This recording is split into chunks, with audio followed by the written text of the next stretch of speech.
तव्हांजो जेको family background ई रहियो आहे पॉलिटिक्स में, बाबा बि हुया, तव्हां बि आहियो, त ॿारनि में ॾिसो था इहो रंग?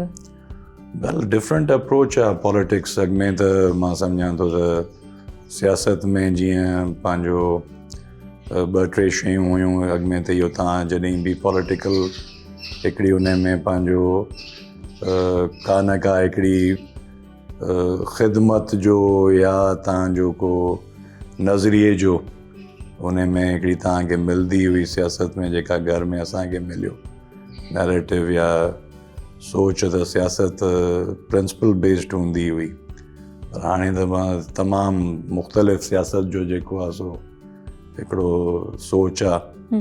त फैमिली जे अंदरि ज़रूरु हाणे ऑब्वियस पंहिंजो ॿार जेके मुंहिंजा पुट ईंदा आहिनि हिते, त सदाईं उहो तक़रीबन जेको आहे सो माण्हुनि सां हिते इंटरेक्ट बि कंदा आहिनि, जीअं शादी आहे, ग़मी आहे, मसइला मसाइल आहिनि। उन खां अलावा असांजो हिते बिरादरी जो जेको सिस्टम आहे, त उनखे बि ॾिसंदा आहिनि, त उन्हनि जो हिकिड़ो कनेक्शन आहे। कनेक्शन डेफिनेटली हूंदो, बिल्कुलु हलंदो थो अचे। चवां थो त हाणे उहा वधीक मां त कंहिंखे फोर्स नथो करे सघां।